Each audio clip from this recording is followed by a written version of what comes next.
तो कल्याण सिंह 1932 में जन्मे, अलीगढ़ ज़िले में आने वाला एक छोटा सा गांव जहां पर जन्म हुआ था पूर्व सीएम कल्याण सिंह का। उसके बाद राजनीति में जब उन्होंने कदम रखा, उसके बाद लगातार वो जो राजनीति की सीढ़ियां थे वो चढ़ते चले गए और आज देश में जो उनका नाम है, जो उनका सम्मान है, वो इन तस्वीरों के ज़रिए आप समझ सकते हैं। न सिर्फ भारतीय जनता पार्टी से जुड़े हुए लोग, न सिर्फ आरएसएस से जुड़े हुए लोग, बल्कि विपक्षी पार्टियों के भी कई नेता यहाँ पर पहुँचे, श्रद्धा सुमन अर्पित करने के लिए यहाँ पर पहुँचे। उनके द्वारा किए गए कार्यों की सराहना उनके मुंह से सुनी गई। ये बताती है कि एक बेहतरीन, एक कद्दावर नेता थे वो, जिन्होंने कभी अपने उसूलों से किसी भी तरह का कोई समझौता नहीं किया। और यही वजह थी जब राम मंदिर को लेकर जो विवाद था, उस पर एक वक्त वो भी आया जब उनको इस्तीफ़ा देना पड़ा, और एक वक्त आया वो जब भारतीय जनता पार्टी को ही अलविदा कह दिया था। 1999 की बात रही होगी ये। उसके कुछ सालों के बाद मनमुटावों को दूर किया गया, शिकवे शिकायतों को दूर किया गया और भारतीय जनता पार्टी के साथ एक बार फिर से कल्याण सिंह जुड़ गए। पिछले कुछ लंबे वक्त से उनकी तबीयत ख़राब चल रही थी। कई मौके ऐसे भी आए जब सीएम योगी आदित्यनाथ उनके हालचाल जानने के लिए पहुंचे। प्रधानमंत्री नरेंद्र मोदी भी उनके हालचाल के लगातार अपडेट लेते रहा करते थे, और साथ ही बाकी के जो और भारतीय जनता पार्टी के नेता हैं वो भी अस्पताल पहुंचा करते थे, हालचाल जाना करते थे। लेकिन चूँकि मौत एक कड़वा सच है जो सभी को आनी है। पिछली रात वो खबर आई जिसने सभी को झकझोर कर रख दिया, और उसके बाद पूरा देश कह सकते हैं कि शोक की लहर में डूब गया।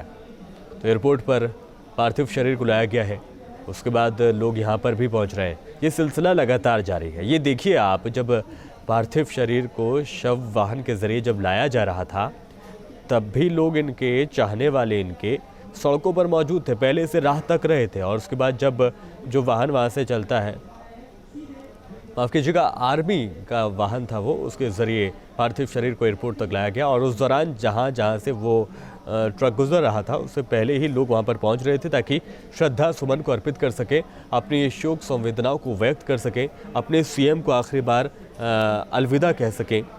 और तमाम तस्वीरें भी न्यूज़ स्टेट ने, आपके चैनल ने दिखाई आपको, और सलामी भी दी गई। तमाम दिग्गज यहाँ पर मौजूद हैं। सियासी गलियारों में एक हलचल सी है, एक मायूसी सी है। सब याद कर रहे हैं पूर्व सीएम को। तो कल्याण सिंह को श्रद्धांजलि अर्पित की जा रही है, और कल रात से ही यही सिलसिला लगातार जारी है।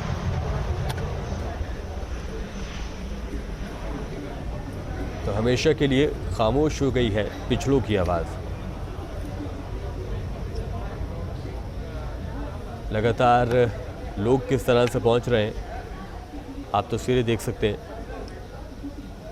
एयरपोर्ट पर। ये तस्वीरें हम आपको एयरपोर्ट की दिखा रहे हैं। हालांकि एक तस्वीर में आप देख सकते हैं जब आर्मी के लोग भी यहाँ पर मौजूद थे, सलामी भी यहाँ पर दी जा रही थी। तो हमेशा के लिए अब पिछड़ों की आवाज़ को उठाने वाले उनके चहेते नेता अब हमारे बीच नहीं रहे हैं। राम मंदिर को लेकर जो उन्होंने किया वो हमेशा के लिए इतिहास के पन्नों में दर्ज तो हो ही गया है, लेकिन जो नई नस्ल है वो भी जब पूर्व सीएम के बारे में पढ़ेगी तो समझेगी और जानेगी कि क्या क्या उन्होंने किया राजनीति में रहते हुए।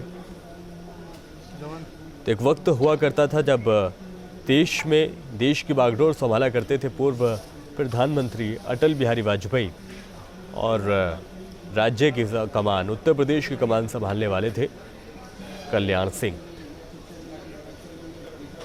तो तस्वीरें, और एक ये बात भी बताना ज़रूरी हो जाता है, एक वक्त ऐसा भी आया था जब कल्याण सिंह इतने बड़े नेता हो गए थे कि उनको ऑप्शन के तौर पर भी देखा जाने लगा था। बहुत से लोग ये एक सपना भी संजोने लगे थे कि प्रधानमंत्री के तौर पर भी पूर्व सीएम को देखा जा सकता है। हालांकि ये राजनीति है, इसमें अफवाहों के बाजार भी गर्म होते हैं।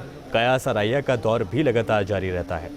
यूपी में 3 दिन का राजकीय शोक घोषित किया गया है। राजस्थान के गवर्नर के तौर पर भी अपनी जिम्मेदारी का निर्वहन कल्याण सिंह ने किया था। तो आखिरी तमन्ना क्या थी कि जब मैं मरूं तो मेरा जो शव है वो तिरंगे में लिपटे, मेरा जो शव है वो पार्टी के ध्वज में लिपटे।